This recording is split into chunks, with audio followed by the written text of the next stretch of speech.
몇 주 동안 우리 성도님들께서 말씀을 집중해서 듣고 있다면 상당한 마음의 압박감을 가져야 합니다.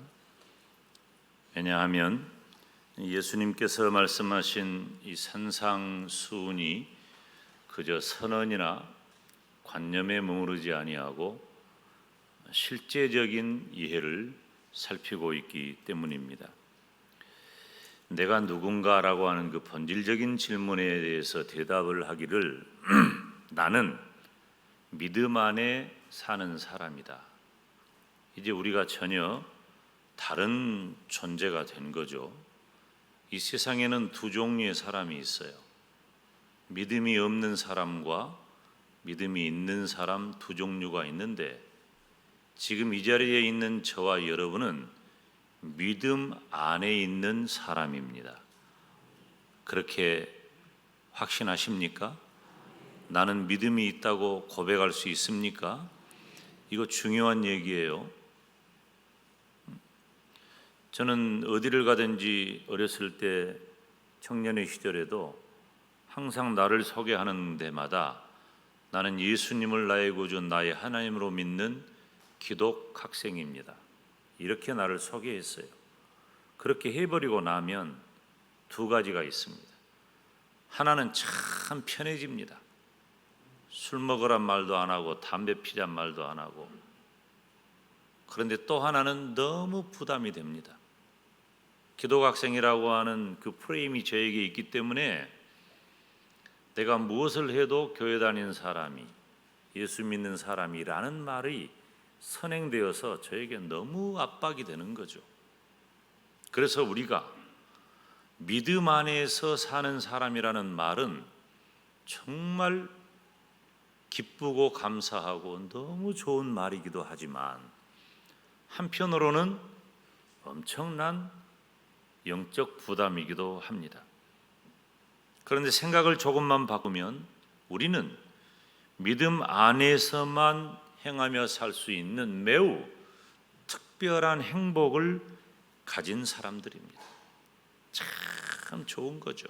믿음이라고 하는 것이. 그런데 우리 주님께서는 산상수훈을 말씀하시는 중에 이미 이스라엘 백성들이 다 익숙하게 알고 있는 그 계명과 그 율법 그 내용들을 더 쪼이시는 거예요. 엄격하게 하는 거죠. 계명은 살인하지 말라고 법으로 정해져 있지만 그냥 살인하지 않는 것이 아니라 분노를 품지 않고 형제를 사랑하면서 살아야 한다. 더 쪼이는 거예요. 사람만 안 죽이는 게 아니고 분노하지 말고 형제를 사랑해라. 우리가 하나님이 베푸신 사랑을 가지고 있기 때문에 용서와 화해의 사람으로 살아가라는 겁니다. 우리 그렇게 잘 못하고 살기 때문에 부담이 큰 거예요. 도무지 맹세하지 말라고 하는 말은 내가 맹세를 굳이 하지 않더라도 내가 말을 하기만 해도 다른 사람들에게 내가 한 말이 신뢰받을 정도로 고도의 인격을 갖추고 그리고 내 삶은 망령되고 헛된 말은 던져버리고 날마다 내가 경건의 사람으로 살아가야 한다. 더 쪼이는 거예요. 더 엄격한 기준을 적용받는 겁니다. 그러니 부족한장이 전한 말씀을 지난 2주 동안에 집중해서 듣고 그 말씀 속에 몸부림쳤다면 아마 오늘 여러분 편한 마음으로 오지 못했을 거예요. 그래야 합니다. 그런데 여러분이 오늘 예배당에 오면서 편안한 마음으로 왔다면 둘 중에 하나예요. 엄격한 기준을 잘 이행하고 통과했든지 아니면 관심이 별로 없든지 후자의 경우는 바람직하지 않습니다. 오늘 또 하나 쪼이는 말씀을 살피려고 해요. 따라서 합시다. 거절하지 말라. 오늘 말씀에 은혜 받으시기를 축원합니다. 사실 오늘 본문이 38절부터이지만 굳이 39절까지는 제가 그냥 좀 건너뛰려고 합니다. 그래서 40절로 42절 말씀을 중심으로 38절에 있는 부분까지도 이어가려고 해요. 우리 한번 같이 성경을 읽습니다. 시작. 또 너를 송사하여 속옷을 가지고자 하는 자에게 겉옷까지도 가지게 하며 또 누구든지 너로 억지로 오리를 가게 하거든 그 사람과 심리를 동행하고 내게 구하는 자에게 주며 내게 구고자 하는 자에게 거절하지 말라 그랬어요. 거절하지 말라. 오늘 몇 가지 문제를 본문이 등장하고 있죠. 먼저 송사의 문제입니다. 40절 말씀을 보면 또 너를 송사하여 속옷을 가지고자 하는 자에게 겉옷까지도 가지게 하며, 송사한다는 말은 법적인 말이잖아요. 법적인 의미에서 고소한다, 법정에서 소송을 걸다. 그래서 속옷을 달라는 소송을 걸어오는 사람의 의도는 뭐냐면은 내가 물질적인 문제를 해결하지 못했기 때문에 내 속옷을 달라고 하는 거예요. 그러면 이 속옷은 뭐예요? 속옷은 우리도 속옷을 다 입고 있지만 이 팔레스타인 지역이 중동 지역의 속옷이라고 하는 것은 어떤 거냐면 소매가 달려서 맨살 위에 걸치는 옷을 속옷이라 그래요. 이거 모르는 사람이 어디 있어요?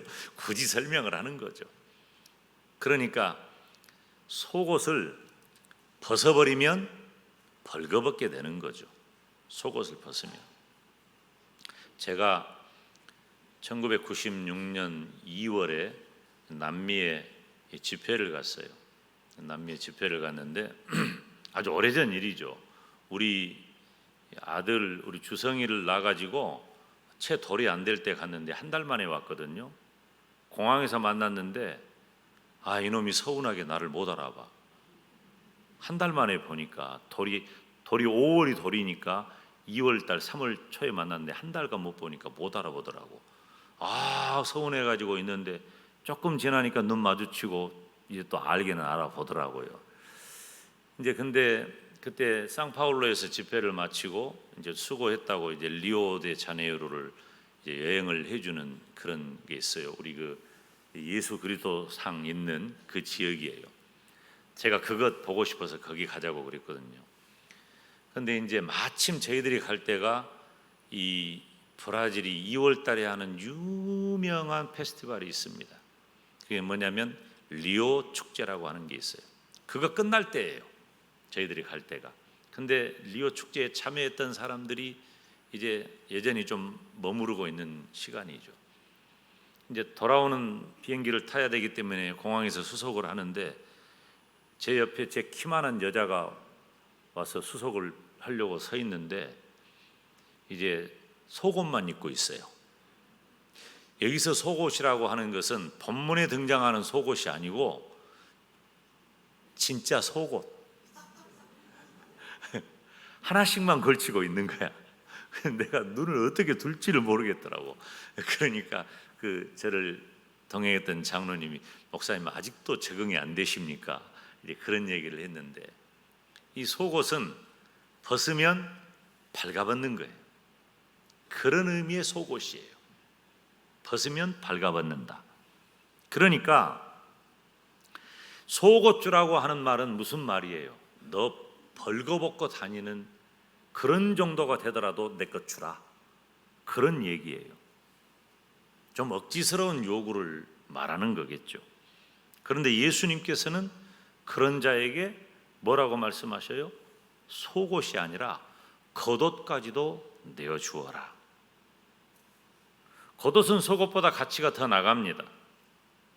이 겉옷은 중동 지역의 중요한 용도예요. 왜냐하면 대낮에는 아주 뜨겁습니다.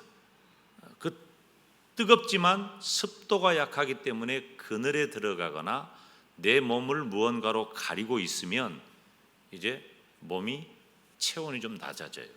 겉옷은 그런 의미에서 중요한 역할을 하고 밤에는 기온이 내려가기 때문에 가난한 사람이 우리나라처럼 무슨 집에 들어가 가지고 침구가 새로 있고 이런 구조가 아니에요. 가난한 사람은 그냥 낮에는 그걸 걸치고 다니고 밤에는 그것을 덮고 자는 거예요. 굉장히 중요한 용도죠. 그래서 성경에 보면 율법이 이웃의 옷을 전당한 경우가 있다면 해가 지기 전에 돌려주라고 했어요. 출애굽기 22장 26절에 보면 네가 만일 이웃의 옷을 전당하거든 해가 지기 전에 그에게 돌려보내라. 왜? 밤에 추우니까. 그 겉옷을 전당한 사람이 밤에 추우니까 그것을 돌려주라는 겁니다. 이건 너무 중요한 얘기죠. 팔레스타인 지역도 중동의 어느 지역과 마찬가지로 일교차가 매우 심합니다. 요즘 일교차가 심해지죠. 점점 새벽과 한낮이 기온차가 큽니다. 일교차가 심해요. 겉옷을 전당할 정도로 가난한 백성에게는 필수품입니다. 그래서 겉옷까지도 내어주라는 예수님의 말씀은 자기에게 해를 끼치는 자, 즉 속옷을 내어달라고 할 정도로 자기에게 해를 끼치는 자를 대항하지 말아라 하시는 말씀이에요. 바울은 형제가 서로 송사하는 것에 대해서 하나님의 영광을 가리는 불의한 일이라고 했습니다. 차라리 불의를 당하여 속는 것이 낫다고까지 했어요. 고린도전서 6장 7절에 너희가 피차 송사함으로 너희 가운데 이미 완연한 허물이 있나니 차라리 불의를 당하는 것이 낫지 아니하며 차라리 속는 것이 낫지 아니하냐. 그러면서 불의를 행하며 남을 속이는 자는 하나님의 나라를 유업으로 받지 못할 것이라고 경고했습니다. 고린도전서 6장 9절 상반절에 보면 불의한 자가 하나님의 나라를 유업으로 받지 못할 줄을 알지 못하느냐. 성도는 오히려 모든 것을 내어주고 벗은 채로 살아가라는 긍휼의 말씀입니다. 저는 평생을 살아가면서 누구를 송사할 정도의 마음을 가진 적이 별로 없어요. 수년 전에 제가 힘들고 어려운 상황을 만났을 때 어떤 분이 저에게 무슨 법원에다가 뭐 하라고 그러지? 가처분 신청인가? 뭐 그걸 하라고 저에게 권면해 왔어요. 여러 사람이었습니다. 제가 어떻게 얘기를 했느냐? 나는 송사하지 말라는 설교를 성도들에게 해야 되기 때문에 안 합니다. 두말할 것도 없었어요. 사랑하는 여러분, 물론 우리는 법리적인 이해를 다투어야 할 일이 어찌 없겠습니까? 하나님께서 우리에게 주신 제도의 영역 아래 우리는 살고 있기 때문에 우리가 부당한 일을 당하거나 억울한 일을 만날 때에 송사할 수 있는 것은 우리에게 주어진 권리이고 또 법 아래서 순종하는 것은 국민으로서의 의무이기도 합니다. 그렇지만 지금 이 문제는 다른 사람들이 나에게 억지스러운 요구를 해왔을 때 내 반응이 어떠해야 하는가라는 문제입니다. 차라리 모든 것을 내어주고 벗은 채로 살아가는 것이 낫다. 우리 주님은 더 강력하고 엄격하고 좁아진 기준을 우리들에게 적용하는 것입니다. 동행의 문제를 우리 주님은 다시 말씀을 하시는데 41절 말씀을 보면 함께 읽습니다. 또 누구든지 너로 억지로 오리를 가게 하거든 그 사람과 심리를 동행하고. 억지로 오리를 간다는 말이 무슨 의미일까요? 오늘 본문에 등장하는 1리, 2리, 3리, 이 1리는 로마의 단위로 1.478km예요. 우리나라는 1리가 얼마나 돼요? 1리가 40, 400, 400m 1리가 10리는 4km. 근데 이 로마의 단위는 달라요. 그래서 여기를 본문을 우리가 생각하는 1리라고 생각하면 안 돼. 1.478km를 말을 해요. 그러면 누가 억지로 오리를 가자고 할 수 있겠어요? 누가? 강제적인 걸 말하는 거예요. 지금 강압적이고 강제적인 걸 말하는 거거든요. 그러면 이것은 오늘 본문의 배경이 되는 시대를 알아야 돼요. 이 시대는 로마 시대예요. 로마의 군인들이 행군을 하다가 내가 가지고 있는 칼, 창, 짐 이것이 무거우니까 길거리에 있는 아무 사람, 즉 일반인을 데려다가 너 내 짐을 들어, 내 칼을 들어, 창을 들어, 짐을 들어라고 오리까지는 데리고 갈 수 있는 권한이 있었다 그 말이에요. 그러니까 일반인은 나는 가기 싫은 거야, 싫어도 억지로 갈 수밖에 없는 구조예요. 억지로 갈 수밖에 없는 구조. 이것은 로마 군인에게 주어진 강제적인 힘이에요. 그러니까 단순히 길을 가자는 말이 아니라 나하고 오리만 같이 가자. 여기 오늘 1.478 곱하기 5니까 몇 킬로쯤 되겠어요? 우리로 말하면은 한 7, 8킬로 되겠죠. 7, 8킬로 정도를 같이 가자라고 하는 것은 그냥 동무에서 버시대에서 걸어가자는 말이 아니라 너 내 짐 들어, 그리고 나와 함께 가야 돼. 이렇게 강제적인 의미를 말하는, 군대가 징발하는 용어예요. 그렇기 때문에 이 군대가 징발하는 오리라고 하는 거리이기 때문에 징발당하는 그 일반인은 목숨을 건 위험을 수반한 여행길이 된다는 거예요. 가고 싶어요? 안 가고 싶어요? 더 말할 것도 없죠. 이와 같은 언어를 어디서 사용하고 있냐면은 예수님께서 골고다를 십자가를 지고 가실 때 지쳐 쓰러지셨어요. 그때 옆에 있던 한 사람을 징발합니다. 그리고 그 예수님의 십자가를 대신 지고 골고다 언덕에 오르게 합니다.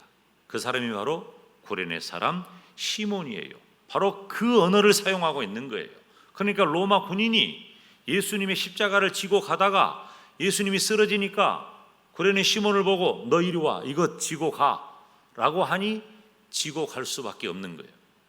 오리 정도는 그렇게 할 수 있는 권한이 로마 군인에게 있었다 그 말이에요. 위험한 길에 오리를 동행하자고 하는 것은 사람들이 다 꺼려하는 일인데 예수님께서는 심리를 동행하라고 하는 거예요. 강제로 징용을 당할 때 생기는 분노가 무엇인지 이 예수님의 제자들, 이스라엘 백성들은 잘 이해하고 있어요. 왜냐하면 이스라엘은 점령국가예요. 점령국가이기 때문에, 점령당한 국가이기 때문에 로마의 압제가 너무 고통스러운 거예요. 지금은 시대가 많이 흘렀기 때문에 일제강점기의 일을 기억하는 분들이 많지 않습니다. 이제 많지 않아요. 근데 제가 어렸을 때만 해도 저희 할머니에게, 저희 어머니에게 듣던 얘기 중에 하나가 뭐냐면 저희 외가가 정미소를 했어요.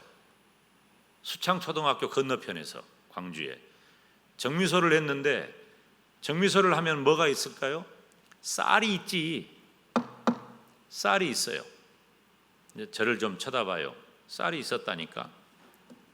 나 쳐다봐. 쌀이 있었어요. 쌀이 있으니까 그것을 드러내놓고 말하지는 못해도 숨겨놨어, 쌀을. 그런데 있는 쌀이 발각이 되면은 강제로 다 공출해 가는 거예요. 그냥 숨겨놨는데 어떻게 알고 찾아와 가지고 쌀을 가져간다는 거예요. 기분이 좋겠어요, 안 좋겠어요? 이 공출이라는 말만 들어도 기분이 안 좋은 거예요. 우리가 강제징용을 당한 우리 조상들의 아픔과 고통과 슬픔을 이야기로 전해 듣지 않습니까? 그러니까 과거에 우리의, 지금 오늘 예배에 오신 분들 중에도 그런 단어에 대해서 고통스러움을 기억하는 분이 있어요. 징용, 이런 단어만 나와도 우리는 아직도 그 배상 문제가 감정적으로, 물질적으로, 실제적으로 해결되지 않은 상태에서 시간이 엄청 지나가 버린 거예요. 그렇기 때문에 그 징용이라는 단어만 나와도 우리는 마음이 막 분노가 생기는 거예요. 지금 이 얘기가 등장하고 있는 겁니다. 오늘 본문에 이스라엘 백성들의 입장에서 유대인들이 오리를 가자는 이 말은 안 좋아하는 말이에요. 그런데 예수님께서는 오리를 가자고 하는 사람에게 심리를 가져라고 말씀을 하시는 겁니다. 중요한 것은 이 말씀을 예수님을 따르는 제자에게, 즉 이 시대를 살아가는 저와 여러분에게 하셨다는 겁니다. 완전히 비폭력적인 삶을 요구하는 겁니다. 아낌없이 내어주는 공동체의 삶을 살라고 말씀하시는 겁니다. 그래서 예수님께서는 친히 모든 욕을 받으시고 양들을 위하여 자기 목숨까지도 기꺼이 내어 놓으심으로 오리를 가자고 하는 자에게 심리를 가주라고 하는 말을 몸소 실천하셨습니다. 본받아야 돼요. 예수님께서 기꺼이 십자가에 달려 죽으신 겁니다. 베드로전서 3장 18절 말씀을 보면 같이 읽습니다. 그리스도께서 한 번 죄를 위하여 죽으사 의인으로서 불의한 자를 대신하셨으니 이는 우리를 하나님 앞으로 인도하려 하심이라. 육체로 죽음을 당하시고 영으로서는 살리심을 받으셨으니. 아멘. 무슨 말인가? 앙심과 복수심보다도 오히려 도움을 주어서 다른 사람들에게 나를 내어주라는 거예요. 참 쉽지 않습니다. 어떻게 오리를 가자고 하는 로마 군인에게 심리를 갈 수가 있겠어요? 이것은 성도들이 내게 어떤 불이익이 주어지고 힘든 일이 생겼을 때 내게 주어지는 당연한 그 앙심, 복수심, 이런 것들을 떨쳐버리고 오히려 도와주라고 하는 겁니다. 이거 하기 어렵습니다. 말씀을 준비하면서 이거 잘 안 되는 사람이 우리 교회 대표적으로 한 사람이 있다고 제가 생각을 했어요. 그 사람이 바로 여러분에게 설교를 하고 있는 거예요. 이거 해결이 잘 안 됩니다. 어떻게 이런 삶이 가능하다고 우리 주님께서는 이렇게 말씀을 하셨을까? 너무 큰 부담이었어요. 그리고 이어지는 말씀은 꾸어주는 문제예요. 꾸어주는 자에게 심지어 거절하지 말라. 오늘 본문 42절 말씀을 보면 내게 구하는 자에게 주고 내게 꾸고자 하는 자에게는 거절하지 말아라. 나에게 달라고 하는 자에게는 주라는 거예요. 직역을 하자면 너에게 달라고 요청하는 자에게 너는 주어라. 그리고 너는 돈을 빌리기 원하는 자를 거절하지 말아라. 이제 민감한 문제 나왔습니다. 돈 얘기 나온 거예요. 달라는 사람에게 주고 꾸고자 하는 자의 청을 거절하지 말라는 겁니다. 성도는 보복의 삶을 살면 안 돼요. 오히려 다른 사람의 요구를 들어주면서 살아야 한다는 겁니다. 받을 가능성이 없는 사람에게 선뜻 돈을 내어주라는 것입니다. 이게 쉽겠어요? 병행구절이 있는데 누가복음입니다. 누가복음 6장 34절로 36절 말씀은 병행구절인데 훨씬 더 우리들의 이해를 돕는 구절이에요. 또박또박 함께 같이 읽습니다. 시작. 너희가 받기를 빌고 그 사람들에게 빌리면 칭찬받을 것이 무엇이뇨? 죄인들도 의수히 받고자 하여 죄인에게 빌리느니라. 오직 너희는 원수를 사랑하고 선대하며 아무것도 바라지 말고 빌리라. 그리하면 너희 상이 클 것이요 또 지극히 높으신 이의 아들이 되리니 그는 은혜를 모르는 자와 악한 자에게도 인자로우니라. 또 너희 아버지의 자비하심 같이 너희도 자비하라. 아멘. 빌리라고 하는 말은 빌려주라는 말이에요. 이 누가가 기록한 다른 책이 사도행전이잖아요. 사도행전은 이것보다 훨씬 더 진전됩니다. 사도행전에 보면 초대교회 성도들은 재산을 다 내어놓고 가난한 과부와 어려운 자들을 구제하면서 함께 살았습니다. 2000년이 지난 지금 우리는 예수님의 말씀 사도행전의 시절보다 더 진전되었습니까? 아니면 퇴보되었습니까?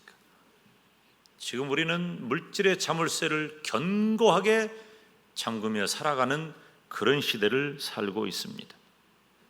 우리 주님이 하시는 말씀은 아무런 대가 없이 모든 것을 나누어주는 삶을 살라는 것입니다. 이런 단어, 아무런 대가 없이 모든 것을 나누어주는 삶, 이런 단어가 있는데 이 단어가 뭐냐면 은혜라는 단어이고 은총이라는 단어입니다. 어디서 많이 들어봤죠? 저와 여러분은 이미 하나님의 은혜, 하나님의 은총을 받은 사람이에요. 믿으십니까? 나는 이미 하나님의 은혜를 받은 사람이고 하나님의 은총을 받은 사람이에요. 예수님께서는 내가 하나님의 은혜, 하나님의 은총을 받은 사람이니까 너도 은혜를 베풀고 은총을 베풀어라, 그렇게 가르친다는 거죠. 세상의 가치와 기준에 따르는 사람이 아니라 예수님을 믿는 성도는 하나님의 기준에 따르는 삶을 살아야 하는 거예요. 그래서 성도에게 요구되는 삶은 관대함입니다. 물론 오늘 말씀을 듣고 무한정으로 돈을 줘야 한다, 이 말은 아니에요. 제가 늘 말씀을 드리는 거지만 성도들끼리는 돈 거래를 하지 마세요. 돈 거래를 하지 마세요. 하면 안 돼요. 어렵고 힘든 분이 물질을 요구해 오거나 빌려달라고 할 때는 내 형편이 허락하는 범위 내에서 주세요. 베푸세요. 혹 그분의 마음이 상할까 봐 빌려주는 형태를 취한다 할지라도 내 손에서 떠난 물질을 내 것으로 여기지 말고 포기하세요. 그러려면 물질은 내어줄 수 있어요. 그러나 물질을 내어주고 거기다가 이자를 받고 이런 거래는 하지 말아요. 도와주는 일은 하세요. 왜냐하면 물질 관계가 형성이 되면 성도들끼리 물질 문제만 연관된 것이 아니라 마음의 문제까지 연관이 되어서 거리를 멀게 합니다. 그래서 물질을 차라리 내어주어라. 내어주어라. 거절하지 말아라. 우리가 살아가는 세상은 눈에는 눈, 이에는 이, 이것을 동해 복수법이라 그래요. 나에게 어떤 위해를 가하면 똑같이 대응해 주는 거예요. 눈을 빼면 네 눈도 뽑아야 돼. 내 이를 부러뜨리면 네 이빨도 부러뜨려야 돼. 근데 우리는 이 동해 복수법에 익숙하지 않아요.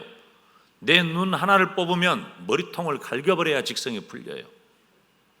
이게 죄인된 우리들의 습성이라니까요. 그렇게 구조가 돼 있어요. 이런 세상에서 우리 주님께서는 뭐라고 말씀하셔요? 속옷을 달라면 겉옷을 주고, 얼마나 어렵고 힘든 말이에요. 오리를 가자고 하면 십리를 가고, 구워달라고 하면은 거절하지 말라. 이건 우리들이 살아가는 세상의 이치하고는 안 맞는 거예요. 그러니까 우리가 힘든 거죠, 지금. 저와 여러분은 이웃을 향해 열린 마음의 자세를 갖고 예수님의 심정을 닮은 뜨거운 열정이 필요해요. 어떤 시각으로 내 형제와 이웃, 나에게 요구하는, 나에게 피해를 준 그분을 바라볼 것인가? 눈에는 눈, 이에는 이, 이것은 누구나 하는 일입니다. 그렇게 살려고 하는 것은 설교할 필요가 없어요. 우리 주님이 말씀하실 필요가 없어요. 이미 고대로부터 하므라비 법전에 기록한 대로 눈에는 눈, 이에는 이 세상의 법도 그래요. 우리가 법을 따라 살지요. 이 세상의 법도 동해 복수법이에요. 살인한 자는 살인한 자에 합당한 벌을 주어야 돼요. 그 동해복수법이에요. 그럼 우리 주님께서는 어떤 시각으로 우리가 그 사람을 대할 것인가를 가르치셔요. 하나님이 어떻게 하셨을까요? 하나님께서는 나의 죄를 분명히 알고 보시면서도 나를 긍휼히 여기십니다. 이게 가능할까요? 하나님은 그렇게 하셨어요. 내 죄를 분명히 아시면서도 나를 긍휼히 여기시고 친히 사람의 몸을 입고 이 땅에 오셔서 나를 위해 죽으셨어요. 그리고 내 죄를 용서해 주신 거예요. 우리는 이미 그 하나님의 은혜와 그 하나님의 은총을 받은 사람입니다. 그래서 내가 그 예수님을 믿고 구원받아 천국 갈 하나님의 사람으로 산다고 하면서 나는 동해 복수법에 익숙한 눈에는 눈, 이에는 이, 아니 그보다 더한 복수심을 가지고 있지는 않는가? 나 자신을 돌아봐야 돼. 구부려져 가지고 평생 안 펴져. 사랑하는 여러분, 예수님을 믿는 성도가 가져야 할 중요한 자세는 냉정하면 안 된다는 거예요. 성도의 바른 자세가 아닙니다. 냉정하면 안 돼요. 따뜻해야 돼요. 지금 명절 다가오잖아요. 힘들고 어려운 이웃들이 얼마나 많아요. 물론 힘들지 않은 사람이 지금 없습니다. 긴장감이 극도로 달해가지고 조금만 건드려도 다 민감하게 반응한 극도의 긴장감이 있는 시대를 우리는 살아가고 있어요. 우리도 똑같이 그렇게 살아야 할까요? 참 어려운 숙제이고 우리 주님께서 너무 힘든 이야기를 지금 제자들에게 하셨고 그 말씀을 지금 이 김 목사가 여러분들에게 전하고 있는 겁니다. 어떻게 할까요? 우리는 하나님의 마음, 예수님의 사랑으로 형제와 이웃을 대하시기를 주님의 이름으로 축원합니다. 기도하겠습니다. 하나님 아버지 감사합니다. 그